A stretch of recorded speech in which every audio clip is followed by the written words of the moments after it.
جب وہ شہید ہو جائے تو وقت کی سپر پاور کے ساتھ بھی ٹکر لی جا سکتی ہے. تو یہاں پر ہمارے کتنے بہن بھائی مسلمان شہید ہو گئے جی. ہم تو دور، ہمارے سیاستدانوں کو بھی بات کرنے کی توفیق نہیں، بیچارے مجبور ہیں، کیونکہ جگہ جگہ پر انہوں نے کشکول پکڑ کے جانا ہے، جگہ جگہ کے اوپر بیکاری. اگر اچھی خیرات کسی جگہ سے اس کو مل جائے نا تو دل ہی دل کے اندر دوبارہ اس دروازے پہ جاتے ہوئے محسوس کرتا ہے کہ یار اس نے مجھے پیچھے دفعہ بڑی اچھی بھیک دی تھی، اب مجھے دوبارہ نہیں جانا چاہیے. اللہ کے فضل سے ہمیں اس انداز کے سیاستدان ملے ہیں، 20 دفعہ ایک دروازے پر جاتے ہیں اور بھیک لے کے پھر بھی شرمندہ نہیں ہوتے جی. اسلام بھیک مانگ کے نہیں بنا، اسلام نے اپنی جڑیں مضبوط بھیک مانگ کر نہیں کی، بلکہ جب حضرت عمر بن عبدالعزیز آپ نے اعلان کیا کہ شریعت نافذ ہوگی، تو جب زکوٰۃ جو ہے وہ صوبوں کو دی گئی تو 8 صوبوں سے زکوٰۃ واپس آ گئی، 8 صوبوں سے وقت پہ آ گئی.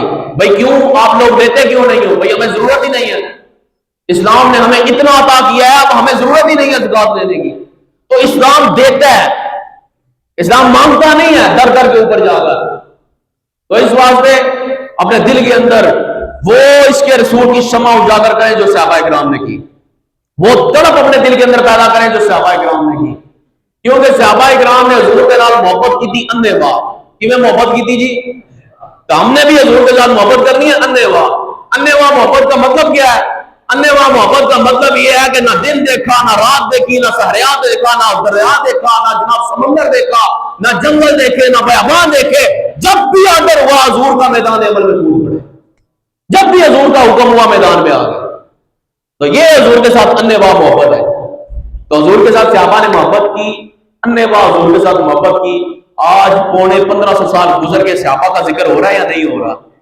بتاؤ جی. عبداللہ بن رواحہ کا ذکر ہوا یا نہیں ہوا؟ جابر طیار کا ذکر ہوا یا نہیں ہوا؟ بتاؤ جی. حضرت زید بن حارثہ کا ذکر ہوا یا نہیں ہوا؟ بتاؤ جی. حضرت خالد بن ولید کا ذکر ہوا یا نہیں ہوا؟ تو یہ اسلام عزتیں دیتا ہے کہ بندہ اس دنیا سے چلا جائے، 1500 سال گزر جائے، پھر بھی آپ کا ذکر ہوتا ہے. ٹھیک ہے جی. مار انسان نے ویسے بھی جانا ہے. خدا کی قسم میں چیلنج کے ساتھ کہتا ہوں، کوئی بندہ اٹھ کر یہ نہیں کہہ سکتا کہ میں نے مرنا نہیں ہے. کوئی نہیں یہ کہہ سکتا کہ میں نے مرنا نہیں ہے. مار ہم نے جانا ہے، لیکن یار بندہ مرے نہیں چاچتا نا. مار تو ہم نے جانا ہے، بندہ دین کے نام لگ کے تو مرے نا جی، کسی نے نام چڑھ کے تو مرے نا. حضور کی غلامی کا پٹا اپنے گلے میں ڈال لیں، اس انداز کا ڈال لیں کہ جب آپ مرے اور قبر میں جائیں، فرشتے پوچھے ماں اللہ مقبول بھی آتا ہے. جو فرشتے کو دیکھ کے کہو تم مجھ سے پوچھتے ہو کہ ان کے بارے میں کیا کہتے تھے؟ ارے میں تو مر کر پہنچا ہوں یہاں اس دلربا کے واسطے، میں تو حضور واسطے آیا ہوں.